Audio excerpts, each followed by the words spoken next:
So hopefully that helps keep lines of communication open so that you all have an idea of what's going on here in campus. We have social media, our Twitter page, and then our Facebook group. As Penny mentioned, she's one of our fearless moderators. In that photo in the bottom right-hand corner is Penny, who's on the bottom right, and Beth and Dana, who are the other moderators. So there are always ways for you to get a pulse on what's going on campus and stay connected with our office. And then a fearless plug for our Duke Parents Advisory Council. This is one way that you have an opportunity to get involved with your students' experience here at Duke. We are accepting applications. My apologies, that says class of 2022 on the screen. It should say 2023. But DPAC is really a group of parents and family members that help advise the Division of Student Affairs, keep a pulse on what of our policies and actions, how are those affecting parents, what do parents and families think of that. Sometimes a sounding board, sometimes a group that we may sort of run by things that are in the works to get a pulse on what families are thinking. But it is a really great way for you all to stay involved. So if you have questions, feel free to reach out to our office. The application is live on our website right now. And then, of course, if you need more information, there are always sources for that. On the screen right now is a picture of our resource guide. We launch a new resource guide every year. We actually print copies of them that will be available at parent and family orientation, and then create a digital version that will go out in our fall newsletters. But this is a guide we put together every year that has resources from across campus, different departments and department contact, academic services, wellness, and student affairs approach to supporting students post-graduation planning, and then even some pages about where we suggest going when you're visiting Duke and Durham. So this is something to look forward to. Please don't feel like you need to be an expert about Duke right now before your student gets here. This guide will surely help you have the information so that when your students come to you and have questions, you may know the department to send them to. So with all of that, that was a quick overview of our office in a nutshell, and I'm going to turn over the discussion to new student programs at this point. Great. So thank you all. We are really excited that you all are joining the Duke community and that your loved ones are. And what we'll do is just kind of give a little bit of information about move-in day, some things with orientation to look forward to, and answer any questions that you all might have. So if you don't have it on your calendars, move-in day is August 20th, Tuesday. It starts at 8 a.m. and will conclude at 3:30 p.m. in terms of getting residents moved into the residence halls. There are several move-in shifts. The first shift is from 8 to 9, and that's going to be, I think, Jarvis and Trinity who are moving in at that time. It's up on the screen. Okay, so all that information is up on the screen now, so you can see the respective move-in times and the residence halls moving in at that time. An important thing to note is we do ask that you come at that particular time. If you can imagine trying to get 1,747 people moved in, that's the count of our class right now, all at once can be a challenge. And so come and get your respective times will make things a lot easier for us.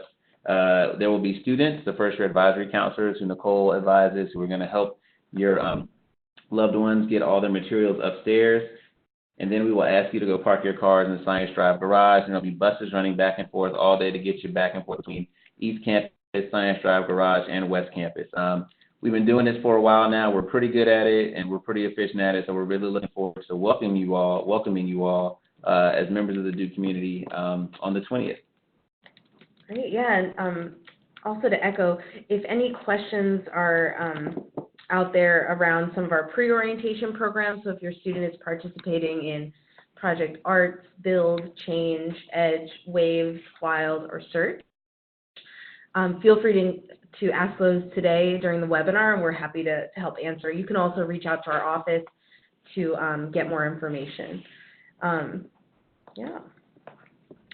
So those are the dates again. Once again, Tuesday, August 20th. And then your students, just so you know, to get a sense of what happens after move-in day, once the dust has settled and and the items have been moved in and all of the materials have been collected from our different locations on East Campus, you will have time to sort of settle in with your student for a little bit until the first thing on the schedule, which are a couple of different presentations about Duke history that you could drop in on if you have time, and then a lovely picnic dinner that our Duke dining facility provides, and pending weather that hopefully doesn't look like today on move-in day, but pending the weather, it'll be out on our East Campus gazebo quad and have a bounty of food and refreshments to enjoy as a family, and maybe with some of the new friends that your students have been already making throughout. So that's something to look forward to. And then in the evening, that's the moment where you kind of, we ask that parents and families kind of separate for a little bit. So our students will have programming on East Campus that they have to attend to welcome them, get them excited. They'll meet their first year advisory counselors and RAs again. And then you all will be asked, if you're participating in parent and family orientation, to head over to West Campus to enjoy some really awesome live skits that our student leaders help prepare, even starting right now, that talk about different issues, some of the things that Grace brought up, but in a fun, lighthearted way to kind of wind down the evening. And you'll end it with a nice reception at the Mary Lou Center for Black Culture. And so Grace can talk more about the parent and family orientation schedule, but really the rest of that week, your students are going to be quite busy. So there's going to be a series of different events, social, educational, informational programs that they'll be attending throughout. They'll be making new friends and such. So yeah, we just want you to be mindful of kind of the dates of that from August 20th to 25th, where your students will be really busy and having a lot of fun. Yeah, and this is Jordan again. If I can make any plug for the parent-family orientation, I will. I know Penny and Grace are both here, but I do think that team puts a lot of time into thinking about what happens with new student orientation and tries to mirror some of those programs for parents and families. So some pieces about identity, coming to convocation, some of the other pieces that happen during our orientation are also topics that are a part of the parent-family orientation program. And so I think taking the time to if you can, come and stay for those programs is really beneficial, just because it does give some good insight and context into what your incoming first-year students are going to be expecting or experiencing when they're here for orientation week. Awesome. And the image that's right now pictured on the screen is of the first-year advisory counselors. So they'll be wearing similarly colored shirts on move-in day, so they'll be in bright colors. They'll be really welcoming, excited. They'll be dancing to music. And all of that. So be sure that your student does check their Duke email for all of the move-in day information. That includes the time windows that Jordan mentioned for each dorm. It also includes the parking pass that that you and your students would have to print out and have displayed in your vehicle if you're bringing a vehicle to campus that day. It also has instructions on what to do with your belongings. So the students, these FACs, will be rushing the cars. They're excited, and they're also trying to efficiently get through the big line so you all don't have to wait too long. So please, labeling the boxes with the student's name, the room number, the dorm name, and any other kind of general contact info just helps us mitigate any issues and helps things kind of move really slowly. And if there are any items you don't want them to carry, just be sure those are located in the vehicle in a place where you can easily just say, this I'm going to do myself, or maybe keep that up front with you, those kind of things. So keep that in mind. I think that'll help. All right, so thanks to my partners for giving great plugs to parent and family orientation. As Jordan and Nicole stated, parent and family orientation will be the day of move-in and then the following day. The full schedule is online on our website, but we will also have handouts, small schedules when you all arrive on campus. So to give a really quick snapshot, the beginning of Tuesday really starts with moving in your student, and that is fully part of the parent and family program. But then there'll be some opportunities later in the afternoon for you, like meeting the professor next door. You'll be able to meet the faculty and residents that actually live in your first-year students' residence hall. We have a wonderful picnic for everyone, students and families alike. If you are the parent of a student athlete, there's a meeting for you that evening. And then, as mentioned, we get into really parent and family specific programming. A year in the life of a first-year student is my favorite part of parent and family orientation. It is funny, it's lighthearted, but also addresses some real issues that students and family members face. And then followed by, again, a wonderful reception that is a great event because it's a taste of what students experience on campus. So the Mary Lou Williams Center for Black Culture actually has jazz every week for students, and so it's kind of a great opportunity that parents get to experience that when they're here on campus as well. I'm not going to go into every detail on Wednesday, but you will see at least the event titles on this page. Wednesday is, for the most part, independent of your student. As mentioned, students will be very busy on campus getting to know their peers, getting to know their facts, getting to know what Duke is and what Duke can be for them. But we will have you definitely taken care of for the day, giving you a snapshot of your students' experience and what Duke has to offer your students. In the middle, you will see New Student Convocation and the University Life Resource Fair, an opportunity to be in the same space as your student, even though students may be sitting apart for a New Student Convocation. And the University Life Resource Fair really is the last opportunity to say, see you soon to your students, to say, be invested these first few weeks, make the most of your first few weeks in college, because you only get to do that once. So that's an exciting, not goodbye to your student. And then the afternoon, more topics that we know are important for students, but really important to parents and family members want to learn more about. For example, our wellness model here at Duke. If I could just add, the picnic isn't posted there, but that happens right after the New Student Convocation, and that's also a time where you can see your students, have lunch with them together, and then you and your student will go separate ways. Great. Thank you, Penny. Very true. All right. So with that, I have to, of course, plug that if you're super sad to leave campus at the end of Wednesday, August 21st, you can, of course, plan your next trip back to Duke, and I hope that will be for Family Weekend, October 25th and 27th. Registration did go live this morning, and you can find more information, including a schedule of events, on our website. So we hope that you'll plan to come back for this big Duke celebration. That is Family Weekend.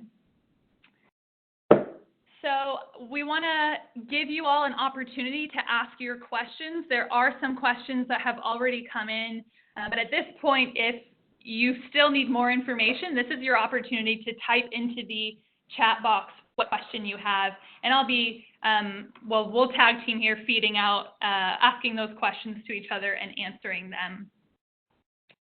So there's one that I already saw, which is if I've sent bulky packages in the mail, when would be the best time to pick them up so that we can take them to students' residence halls, knowing that no one can kind of re-enter East Campus Tuesday morning? It depends on where you ship the packages, first of all. If you ship them to the Bryan Center via the Postal Service, you can pick them up anytime that the Bryan Center Mail Center is open, and that's during business hours. If you ship them to a local store, which some people did, or to their hotel, it should be there. If you're thinking about items that are being held for you at some of the stores, Bed Bath & Beyond and Target have programs where they hold things, I would suggest you get them in the car before the move-in window so that you can have the fax help to unload them and carry them to your student's room. If there were other specific circumstances with packages that you had that I didn't cover, please feel free to put your specific question in again. There's another question about student safety and suggestions for students leaving valuables like passports and wallets in their residence halls. Do they recommend safes, or what other sort of safe practices do we recommend for students? So, you know, it's funny. One of the main ones that police and I just met with them a couple of days ago is is to lock your doors. A lot of our students actually don't lock the residential room hall doors, and so putting that into practice would actually help save and secure a lot of things. You know, safes in rooms and things aren't things that I've seen too much, so I don't know if I would recommend. I don't know if you would see it differently, Penny, but I think, you know, I don't know if that's Yeah, something I would recommend. my kids did not have a safe. Some of the desks come with a compartment that can be locked, and some students choose to do that, but my kids never had a problem. They were both on campus in residence halls for 4 years, and they just kept their valuables, if you will, in a safe, in a drawer in their desk or in their dresser, but they always did lock their room door when they left. I also would suggest that students do not need to have expensive jewelry brought with them to campus. That's just not necessary, so that's a risk you can avoid by not having the items here. And students don't need a lot of cash. They really, with this generation, it's a pretty much cash-free society. There are a few more questions about parent and family orientation that I'll answer. One is about where and when they'll get the schedule. So we will have physical schedules all over campus on move-in day. Anywhere your student would be, there will be an opportunity to grab a parent and family orientation schedule. If you'd also like to see it, you can go to our website, studentaffairs.duke.edu/parents, and then under the first year parents tab, there is the orientation schedule. Penny is also going to repost it on social media, so hopefully that'll be quick access. And again, a reminder about the time to say goodbye to students. I think, Nicole, could you go back to the parent and family orientation schedule, and we'll remind you all. So the last things are really near or with students, so that new student convocation, the picnic that will be after, and the University Life Resource Fair. Really after that, students have activities they need to go to that will be just for students. So in that, really, it's after new student convocation. So 12 to 2:30 window is really the last opportunity for students to be together before you say your temporary goodbyes. I'll give another verbal plug that if you have more questions, we're getting towards the end of them, please, this is your time to write through them. So yeah, go ahead, Nicole, do you have a question? Yeah, so a couple came in here. So let's start with, if I am not able to fit large items in the car until we unload, how would I get back to the dorm with the larger items?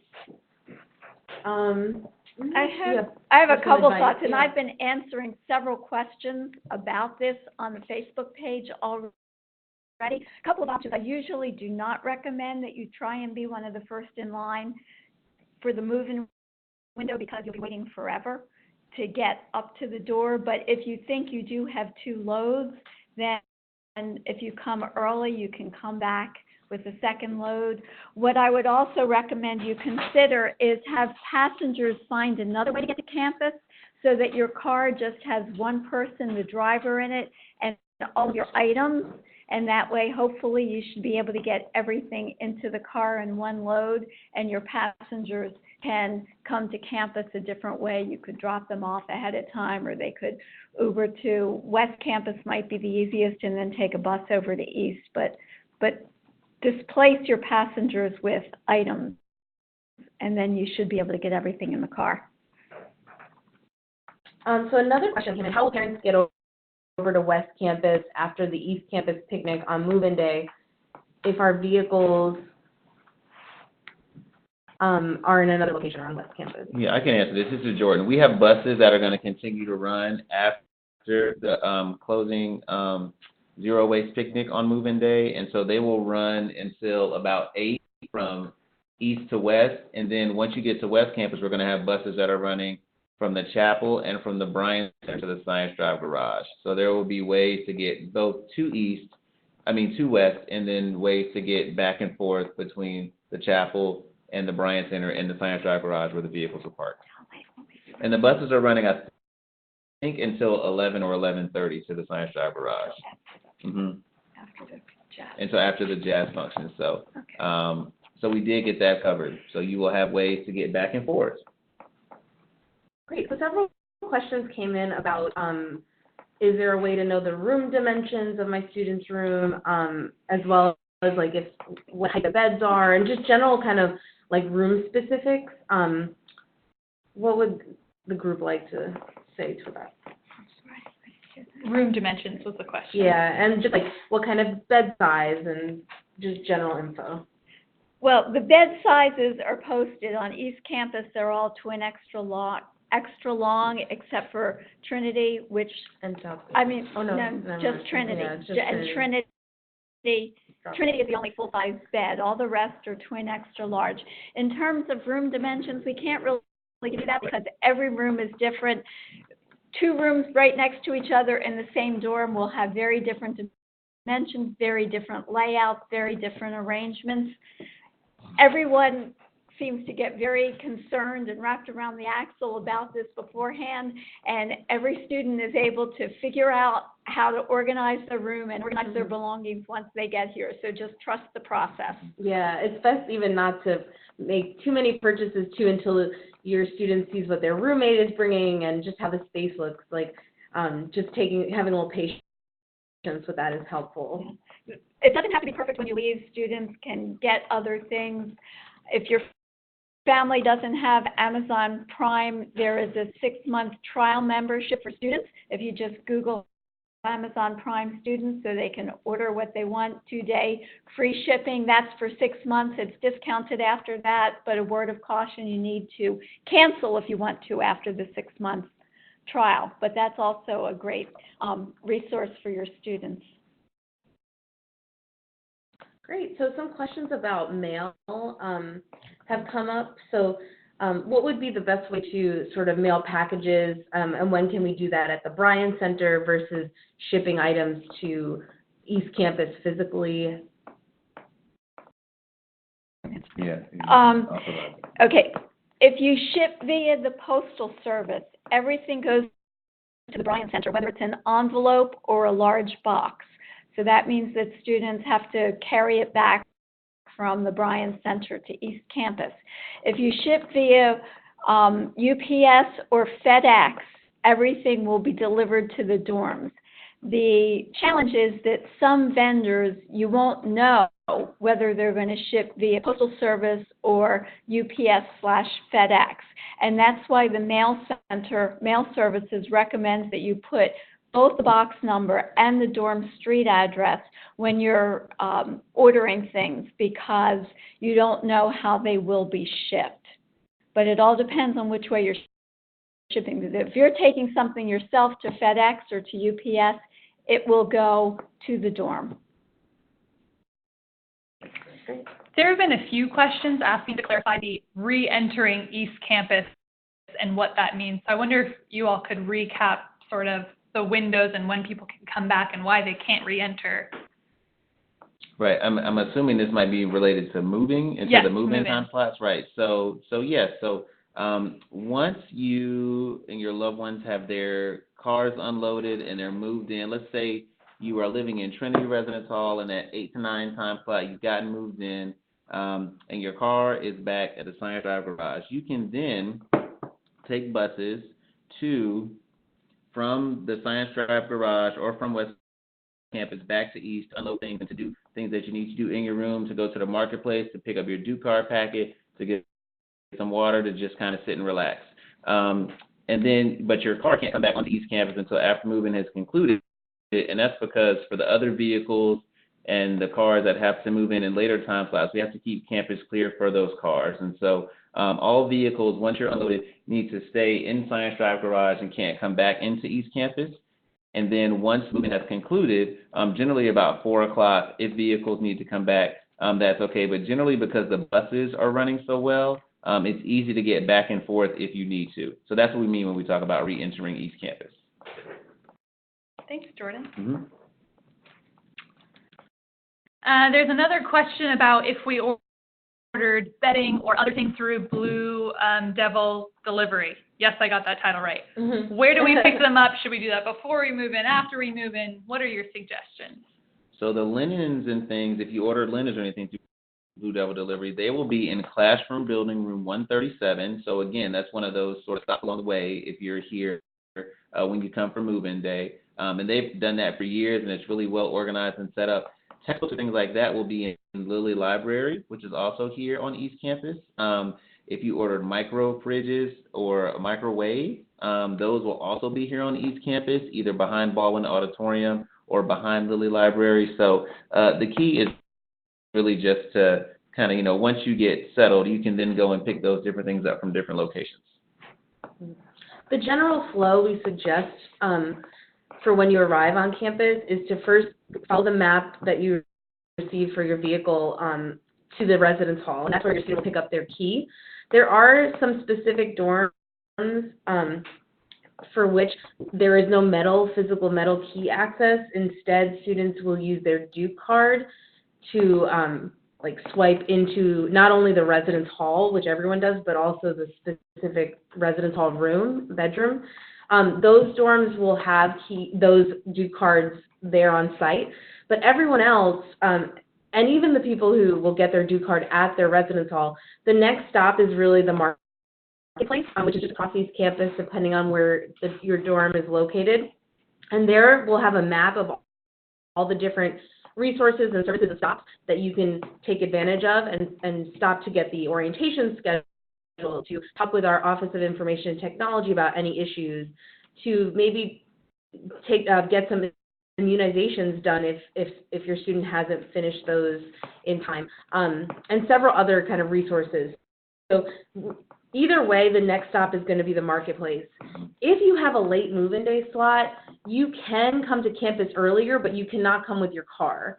So you would have to park in the Science Drive garage, which is on that map and parking decal that you'll have, and then bus over to campus, take care of some of those kind of pieces before, and then go back to your car and then drive to campus during your move-in slot. So you can do that. It's just kind of dependent on how you want to get to campus, just knowing you cannot get on campus with a car outside of your move-in slot. Yeah, and a lot of people who have the later move-in times take advantage of that because then it's not quite as rushed with having to get your room set up and get to those other places.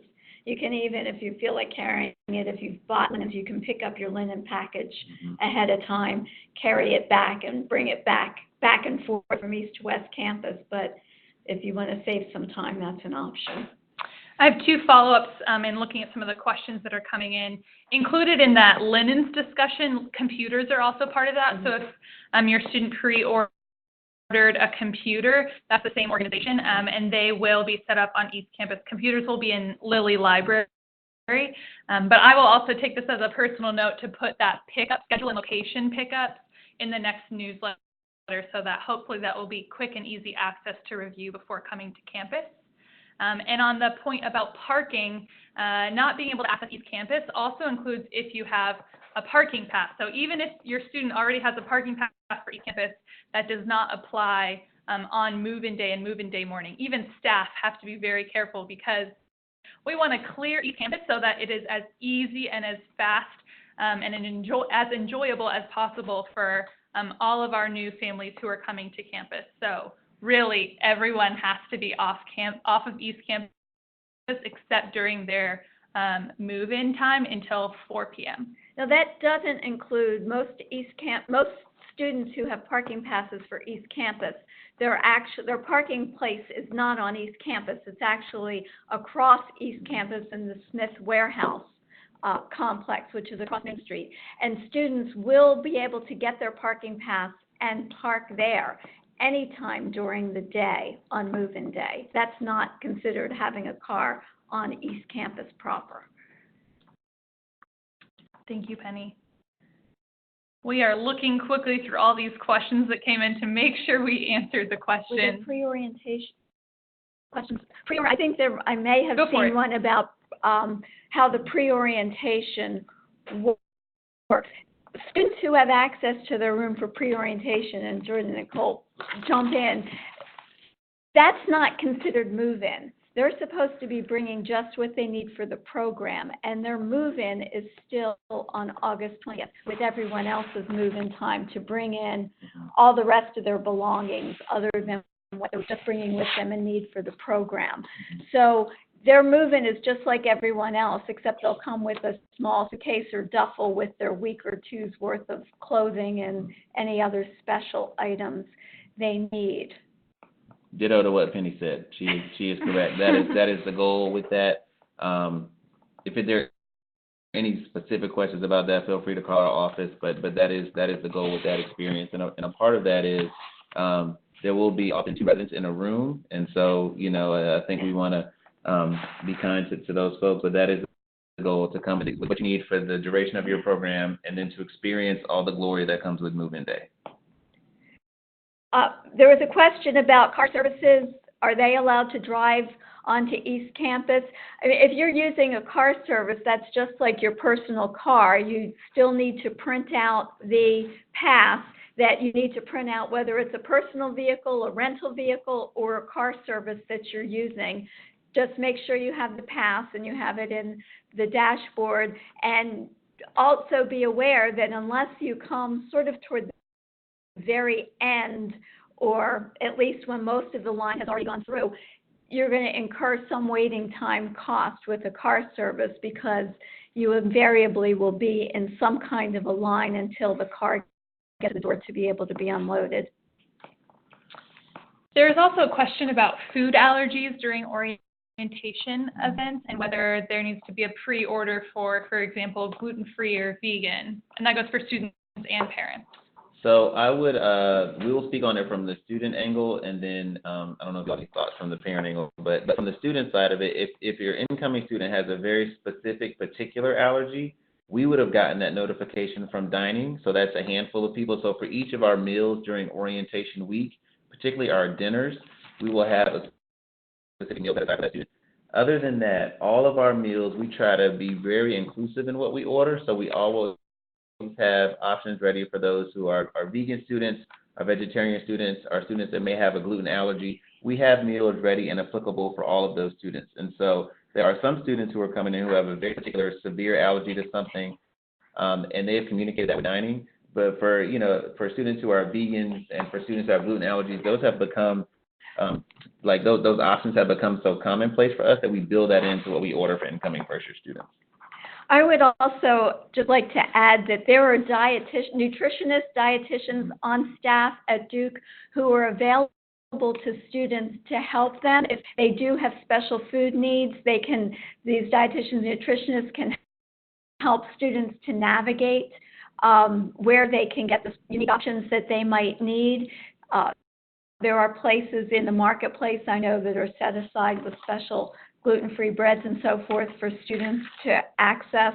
And most of the food venues on West Campus have listings of their food so that you know where you can get different options. And there's also a listing on the website for vegan and vegetarian, where you can find vegan and vegetarian options throughout campus. I can say from the parent perspective, the meals that are offered during orientation really are parent and new student events together. So as Jordan said, we will cover the common accommodations. If you're still worried, please feel free to give us a phone call or send an email to Parent and Family Programs, and we'll make sure that we have you covered.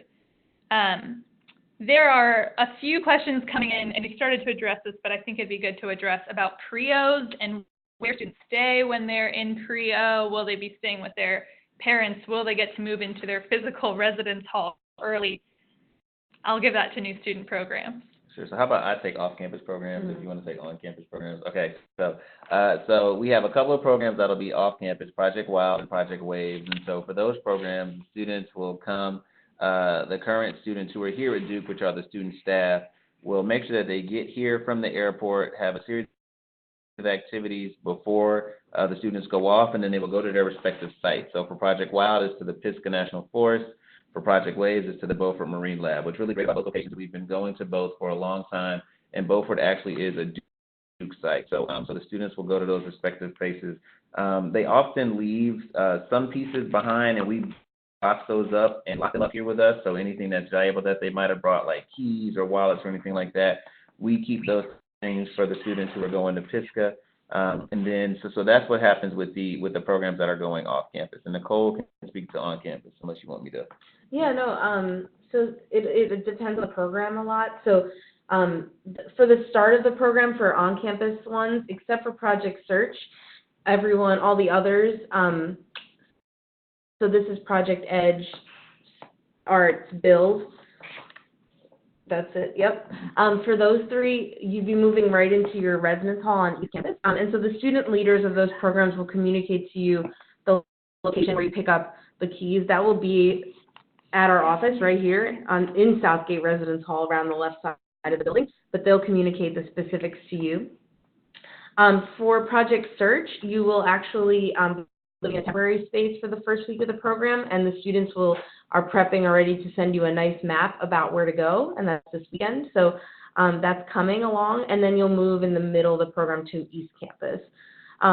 Project Change is kind of like an off-campus program in a way, though it sticks local here in Durham. It's run through the Keenan Institute for Ethics. So they arrange for housing out in Durham for students. So those students will have the option to access their residence hall on East Campus on August 19th, so a little bit early than the rest of the class. But any other specifics to your program, it's best if you give us a call or email us at studentorientation@duke.edu, because we can walk you through that more specifically. Towels and linens, you do need to bring bedding and towels if you're going to be staying in the dorm. They're not going to be provided for you. What my kids did, because they were in pre-O programs and then staff, they used a sleeping bag for the time that they were in the pre-orientation program, and they kept their sleeping bag in their room throughout their time at Duke, because when they had friends visiting or whatever, they would use a sleeping bag. So that might be a little bit easier than packing sheets and blankets and whatever. You just need a small pillow and a sleeping bag and a towel.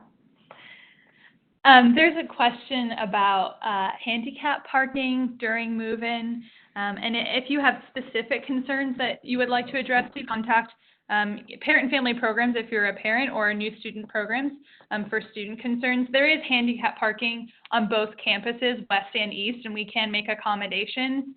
So if you're worried about having access, please contact us so we can make sure that you have what you need on orientation and move-in day. I'm also seeing a question about preloading Duke cards, and I'm wondering if this has to do with dining.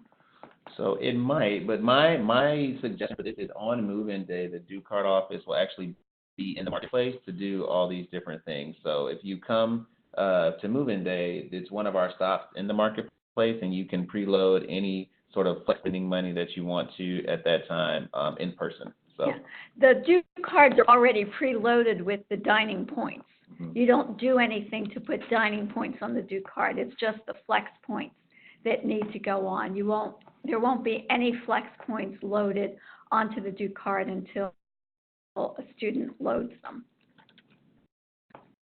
All right, we're doing a quick scan to see if there are other questions.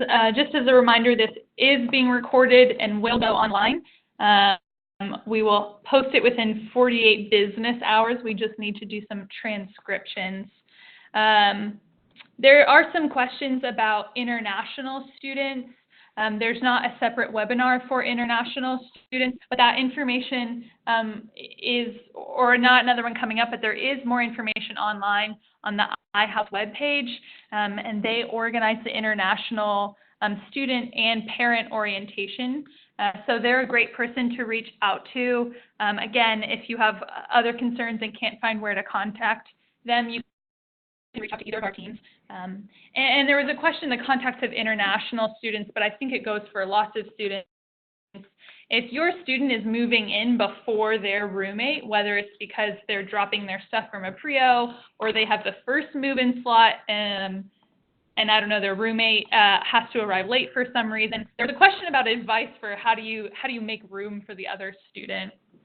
Well, I can speak to that a little bit because my daughter did move in early and her roommate didn't, and she just waited. I mean, she just put a few things that she needed to use, but she did not set up a part of the room yet. She waited until her roommate arrived so that they could together make decisions about how to arrange the room and who would sleep in which bed and which location in the room and who would have which closet. So she kind of held off and just did a minimal amount to be able to function for a couple days until her roommate arrived. Thank you, Penny.